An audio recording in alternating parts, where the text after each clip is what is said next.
Well, hello there, beautiful people. Welcome back to part 2 of this fantastic Jupiter 2 from Lost in Space that I'm doing for my client, Anthony. I want to show you a couple of things that I do that I'm going to have to do on it, especially on the hull, because the print is a little bit thinner than what I am used to working with, and so I'm getting a couple of low spots, or several low spots that I'm having to deal with, and probably have to layer the whole exterior surface with Bondo. So we're going to get into that very quickly. Thank you so much for watching, and let's get to the build.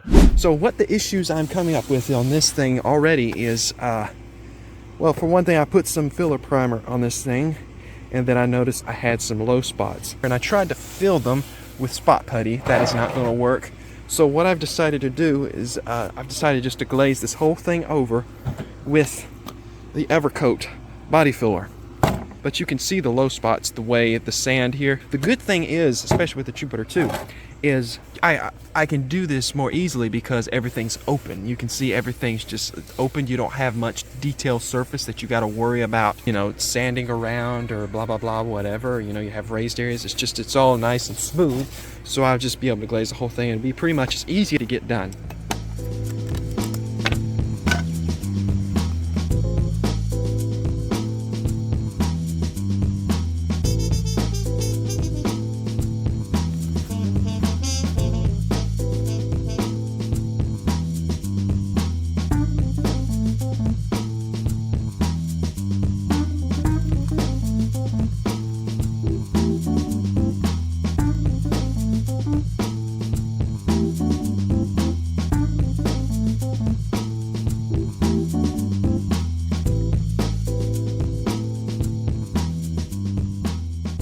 All right, we'll let that sit there for a little while and then we'll sand her up. You can see how we're coming here. So, see how it's getting nice and smooth there. In that area, I've got a couple more places to do, but this is gonna work. Once I get this thing absolutely smooth and get the low spots out, and I might put some filler primer down after I get this thing sanded smooth, just to make sure. The Bondo is definitely doing its job. You can see I did half of this right here. And I stopped right here so you can see all that roughness of that Bondo. Yeah, it's pretty bad. But this wet sanding would take care of it. Wet sanding, it does the best work, in my opinion.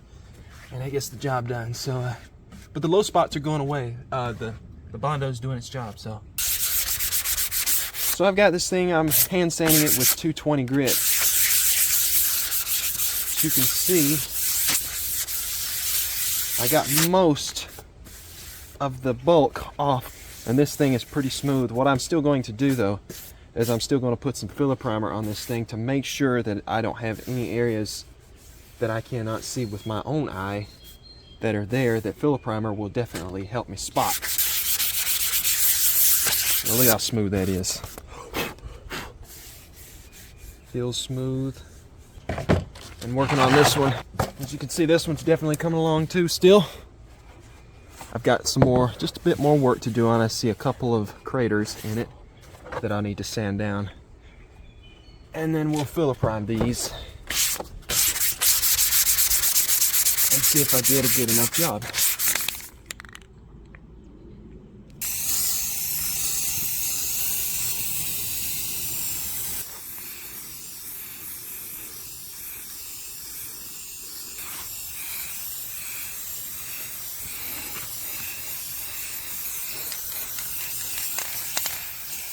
So roughly about 4 days later, I've let this filler primer sit and cure. As you remember, I put several layers of filler primer on this thing. What I'm gonna use this 320 grit sandpaper. I'm just going to put it over this block. And so what I'm gonna do, I'm gonna dry sand it. And what I'm doing, I'm just gonna sand it like this. So I don't know if you can see this, but the layer that's not sanded is a darker color than the layer that you sand through. I don't know if you can see that. Like there's darker there and there's lighter here. And so I can actually see when my surface is smoother. Almost I can use this stuff for a guide coat. What the Bondo does is fills in the deep crevices and cracks and seams. And what this stuff, the filler primer, does is gets the real fine stuff that may be left from Bondo. This thing is just about smooth. Seams, I don't feel any seams whatsoever.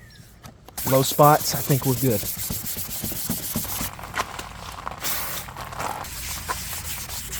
So I'm using 400 grit again, and I'm wet sanding this time. What am I wet sanding for?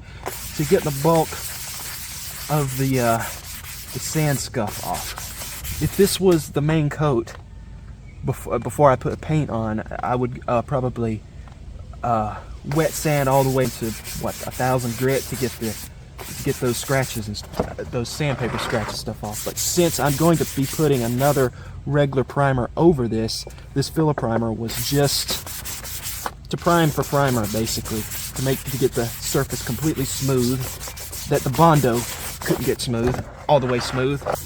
But this will get the bulk of it off, plus smooth it out just a little bit more. Now this is the galley table here for the lower deck. It came a little bit misprinted. As you can see right down there, it was pretty badly misprinted. It was together, but it was like it had melted and kind of broke and then was remelted back on.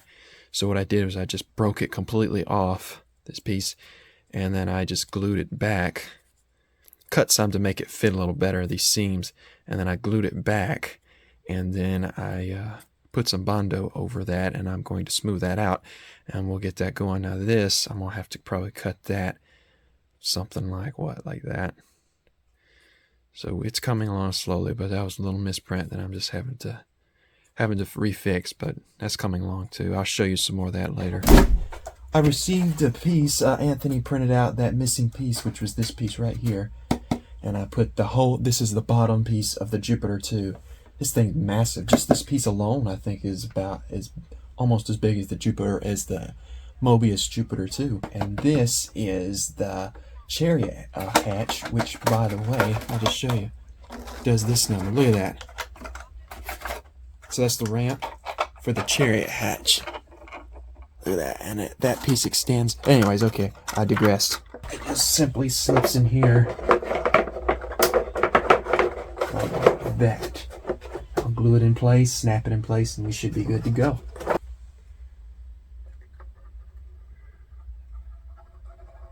It's going to go like that. Boom. Just pushed in. I'll have to do some puttying, definitely. That's pretty much it. Yeah. So that's it. So now we will get that thing puttied up and probably put some Bondo on that and get this thing ready to get prepared for painting and stuff.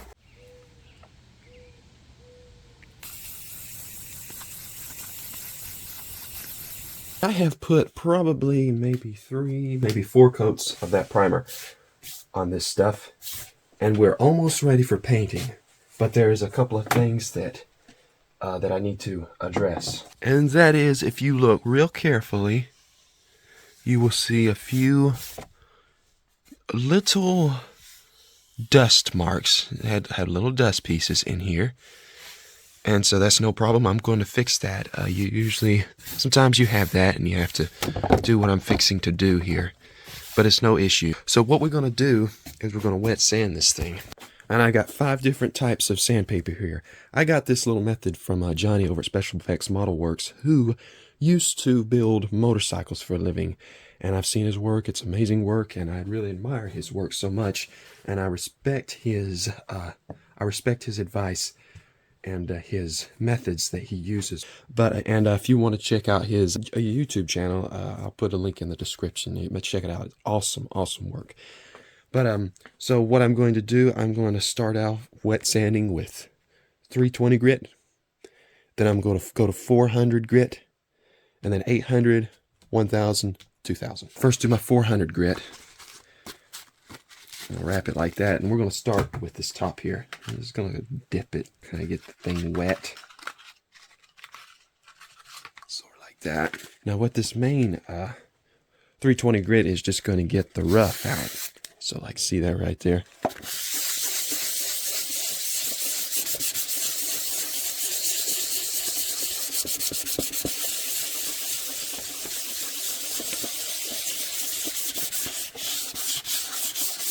Got to make sure and keep your surface moist. Otherwise you'll start sanding and dry. One thing about wet sanding is when you wet sand, you have a lot less scuffs, but you still do have scuffs, and that's why we're going down the list in different grits. Do it in circular motions instead of straight up and down. Do circular motions best you can. Sometimes it's tough, and that takes a little bit of a training too, because you find yourself catching yourself going straight back and forth, back and forth.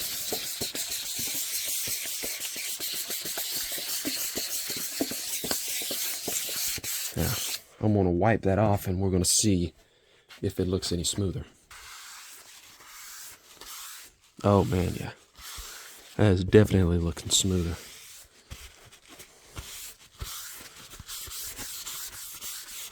It's got scuff, but we're going to fix that. That's no big deal. But I believe... Oh, there's a place right there. Okay, there's still a few places I see that I'm going to have to work with.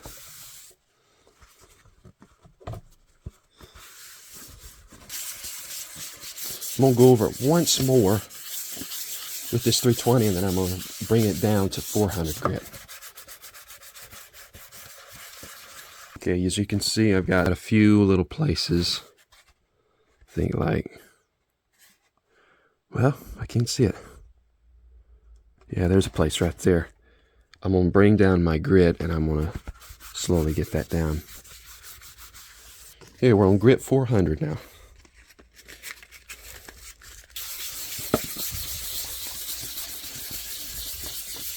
So you'll notice the scuff marks are going to start dissipating because I'm going down in grit. That is one of the reasons why I am going down in grit. Because wet sanding with 320, getting a lot of that rough dirt and stuff out, you're going to leave scuff marks, which will definitely show if you painted after doing 320. Okay, it's looking a lot smoother. And it's looking like I can probably come down in grit again. Now the 320 has pretty much done the job, and the 400 is definitely smoothing it out a bit more.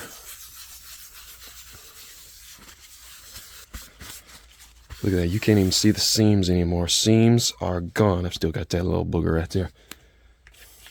Let's see if we can get that little booger out.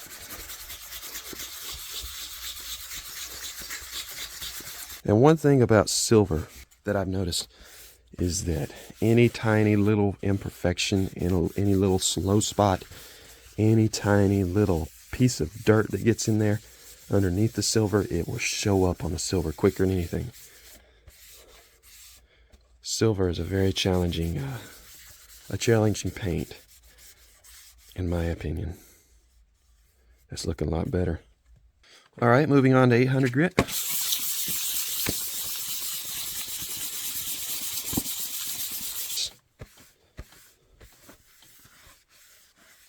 I don't know if this, I know you do this on paint work.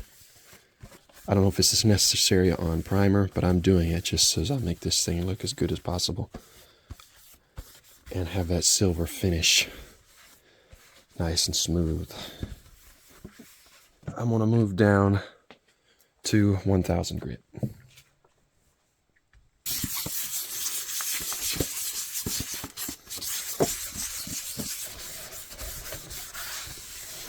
And finally, 2000 grit.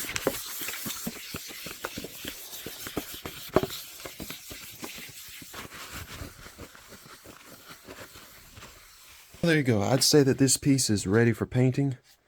I'd say it's just about absolutely ready for painting. It's nice and smooth down. I've got all the little greebles and boogers and everything off of it. And so I think we are ready for this piece, but I've still got to do this piece, and this piece, and not to mention I'm still working on the bottom. That's definitely a process, but that's the way we're coming. And once I get these pieces done, next update, we will get this thing painted. But for now, that's pretty much it.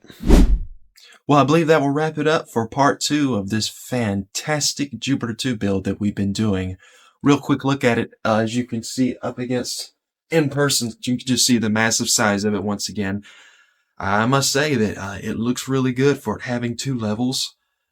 They really captured it good. They made it look a lot like the Fantasy Jupiter 2, if you don't mind me calling it that, as that looks pretty close. But I know that window's not centered right.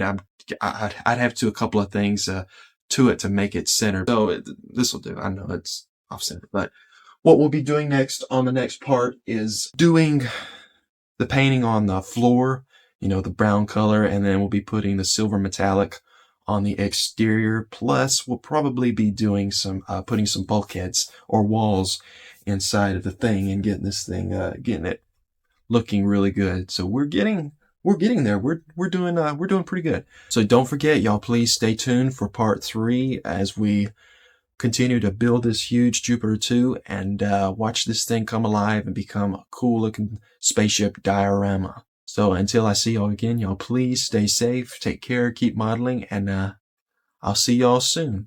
Take care.